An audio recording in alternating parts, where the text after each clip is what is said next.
You wake up that day, or you just got a deal you knew was going to close and it doesn't, and then you got to still do again. You actually didn't put yourself in the same category. You became a connector, and that's how you get pulled. And one of the things that I changed is I started walking more instead of getting on my Peloton. Well, turns out that's just not enough activity for me. I don't think about it. It's just what I surround myself with, and it's who I've become and who I am. How do you do despite, right? How do you do despite feeling low energy, or despite, not getting the results, right? You wake up that day, or you just got a deal you knew was going to close and it doesn't, and then you got to still do again. Do you have any tips on how to do when you don't feel like doing? Yeah. So I think it really comes down to action drives the mindset. Right. So a lot of times, again, we get in our head, and it's another blocker to the doing. Right. Mm-hmm. We're all in our head. We're thinking about, or we're not in the mood, or whatever it is. And we'll wait till tomorrow, because tomorrow or next week or the start of next month or next quarter, I'm going to do this, or, whatever the delay tactic is.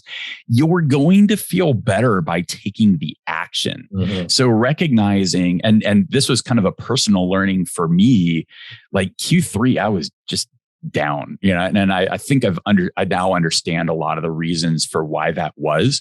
And one of the things that I changed is I started walking more instead of getting on my Peloton. Well, turns out that's just not enough activity for me.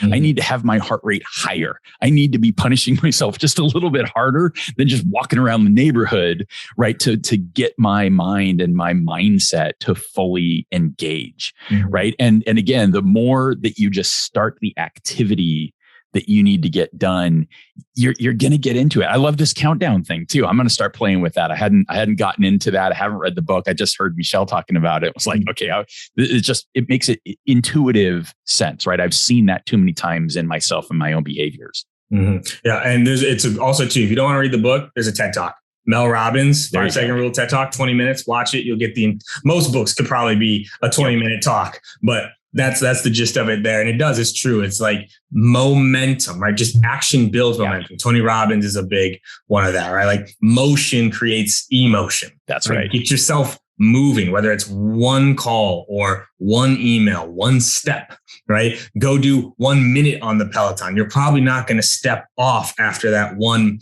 minute. Like the past month, I've gotten into cold plunging.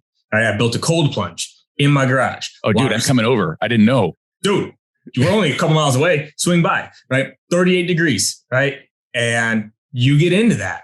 And literally right before it, still every single time, 5, 4, 3, 2, 1, go, right? Like, and you just have to step in because it's going to suck.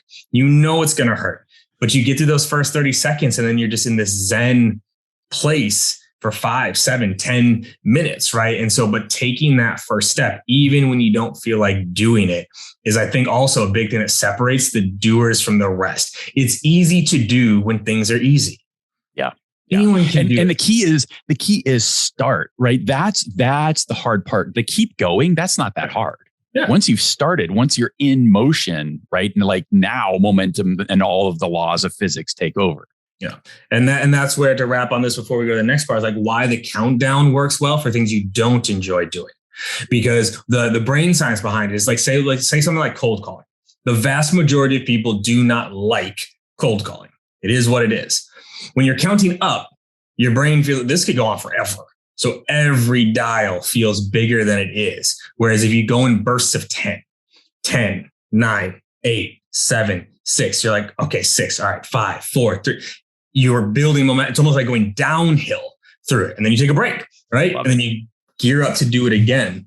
So we've talked a lot about how to be a doer, right? Like how to take action and actually get started and make things happen for yourself. Let's talk about the other part of this, which is how to surround yourself with doers, right? Because I think it's funny where there are pieces of advice that have been said for so long that I think people start to discount them. Yeah. Right. Like they hear it, right? They hear the phrase like, oh, you are the company you keep, or, oh, you're the average of the 5 people that you spend the most time with. And people hear it, but it's like they've heard it so many times that they don't actually give it the weight that it should be. Right. So let's talk about this a little bit. Like first, like from a personal standpoint, like Have you seen a difference in your life when you've changed who you surrounded yourself with? Yeah, 1,000%. So when I started Sales Success Stories, was I the number one person in my company? No, I wasn't. And that's a little bit of the hack here, right? Mm-hmm. You were talking about in your opening about, are you the type of person that people would want to be in that group and to be that 5? Here's how I've always cheated at that.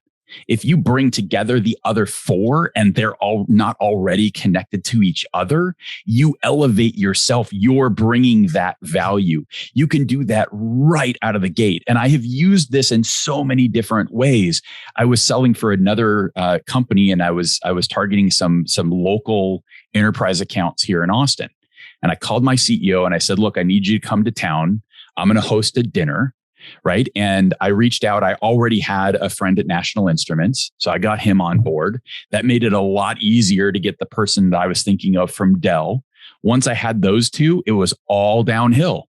Right. It was, okay, Indeed's in, Garrison Lehrman Group is in. I mean, it just kept going. It was so easy because I had found the others. It wasn't because of me. It wasn't because of my CEO. It was because, like, oh my gosh, those are my peers, right? When you and I and Scott Leese get together, because we all live in the same freaking zip code, right?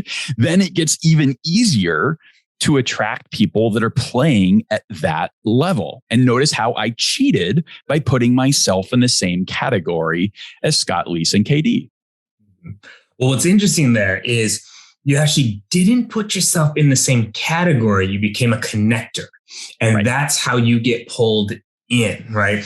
There's a book I read a while ago. I'm trying to remember the name of it, but what it talked about was the difference between networking and connecting. When you can shift from being a networker to a connector is when everything changes, right? And so I hope y'all picked up on this. I was going to ask y'all if you picked up on it. Like, this is a webinar, it's a podcast, so I don't get to hear you say it back. But he connected. He got one person connected to another person. That made it easier to pull in another person and another person. And all of a sudden, you're the commonality between them all. That's where the value starts to come, right? Is that connection there. And so then as you think through that, how do you do this then? Right. So, like, all right, cool, Scott, I'm going to be a doer. I don't know a lot of other doers. I don't know these 1% that you're talking about. I don't have a podcast. I don't get to invite people to these things. How can people start to really improve the people that they surround themselves with? Yeah. So, I mean, the first piece is just paying attention to it and watching for it, right? If you're not looking for it, you're not going to find it, right? So there are other people in your organization. In every sales team, guess what? There's a number one. It's just how it works, you know? So think about that person. Now, are they closely aligned enough to your style and your approach? Is there enough kind of relationship potential there, right? It's what I built the whole Sales Success Summit around, right? Is connecting these other top performers with each other, but now also with my audience. So if you want access, pay a little bit of money and show up. Right? Go where the top performers are, right? Yes. And then, I mean, it is networking. It is connecting. It's build some relationship. Ask, right? Ask for a little bit of time, set up that lunch, set up that coffee, maybe not one-on-one. That's kind of a big ask. And one that, I mean, Katie, I know you get asked this all the time. I get asked all the time. It's not a super scalable thing. It disrupts my day, but if I'm putting together a coffee and I bring a few of these people together, and again, I get to be that connector, and now I'm literally surrounding myself with the best, right? Kyle Gutzler, who was on my podcast forever ago, had this great story about how he just committed and doubled his income in 1 year. And part of what he did is he looked at the top performers across his company at that time. And he was the guy who brought them all together. And I think it was a couple of times a week. You know, they would get on a call, or maybe this was back in the day when, you know, we all got together in person and he would set up like a breakfast or something. And they all came together. Again, the value in that is so huge, right? Now you make it scalable. It's not just about you, but you literally are surrounding yourself with the best, and it rubs off. Again, I went into this podcast adventure not being number one, but now I have been for the last number of years. And it's automatic. I don't think about it. It's just what I surround myself with, and it's who I've become and who I am.